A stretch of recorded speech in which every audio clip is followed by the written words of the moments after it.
திருக்குறள். அறத்துப்பால். துறவறவியல். அதிகாரம் 27. தவம். உற்றநோய் நோன்றல் உயிர்க்கு உறுகண் செய்யாமை அற்றே தவத்திற்கு உறு. தன் வலி துன்பம் பொறுத்து கொண்டு பிற உயிர்க்குத் துன்பம் இழைக்காது வாழும் முறைமையே தவம் என்பதன் வடிவாகும்.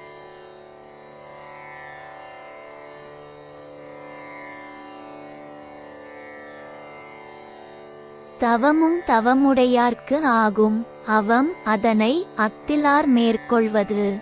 மன உறுதியும் கட்டுப்பாடும் உரியவர்க்கே தவம் எனும் அறம் வாய்க்கலாகும். அவை அல்லாது தவத்தை மேற்கொள்ளல் வீண்.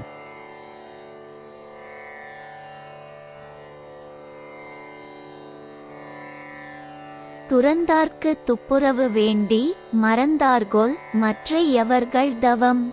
துறவியர்க்கு உதவி செய்ய வேண்டுமே என்ற காரணங்காட்டி மற்றையோர் தவ ஒழுக்க நெறியை தழுவிட மறந்திடல் கூடாது.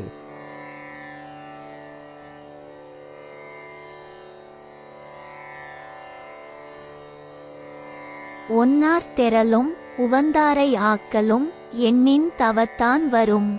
தீயவரை வீழ்த்துதலும் நண்பர்களைக் காத்தலும் எண்ணிய கணத்தில் தம் தவநெறியின் வலிமையால் உண்டாகப் பெறும்.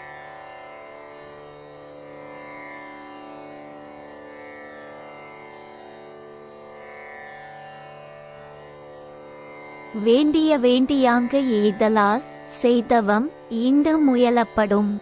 விரும்பிய வண்ணம் பயன்களை அடைந்திட இயலும் என்பதால் இவ்வுலகில் செய்யத்தக்கதான தவத்தினை முயன்று செய்யப்படும்.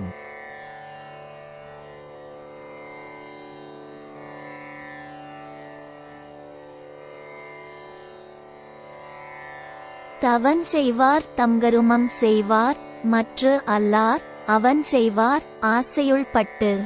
நெறி தவறாது தவம் செய்பவரே தம் கடமையை செய்பவர் ஆவார். மற்றவர்கள் ஆசையில் அகப்பட்டு வீணான செயல்களை செய்பவர் ஆவார்.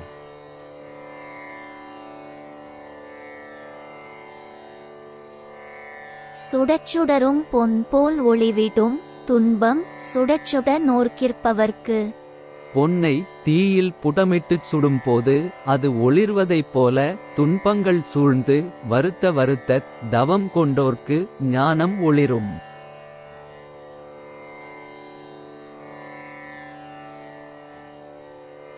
தன்னுயிர் தான் அறப்பெற்றானை ஏனைய மண்ணுயிர் எல்லாம் தொழும்.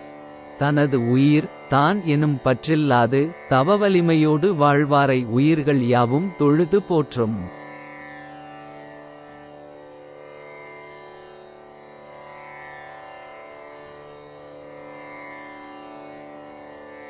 கூற்றம் குதித்தலும் கைகூடும் நோற்றலின் ஆற்றல் தலைப்பட்டவர்க்கு. மன உறுதியும் ஊக்கமும் கொண்ட தவம் எனும் வலிமையின் பயனால் மரணத்தையும் வெல்லும் ஆற்றல் கைகூடும்.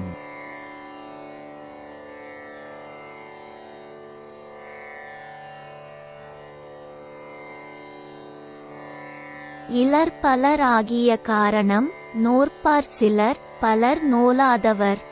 ஆற்றல் இல்லாது பலரும் இருந்திடக் காரணம் யாதெனின் தவத்தின் மன உறுதி கொண்டவராகச் சிலரும் உறுதியற்றவர் பலருமாக இருப்பதுவே ஆகும்.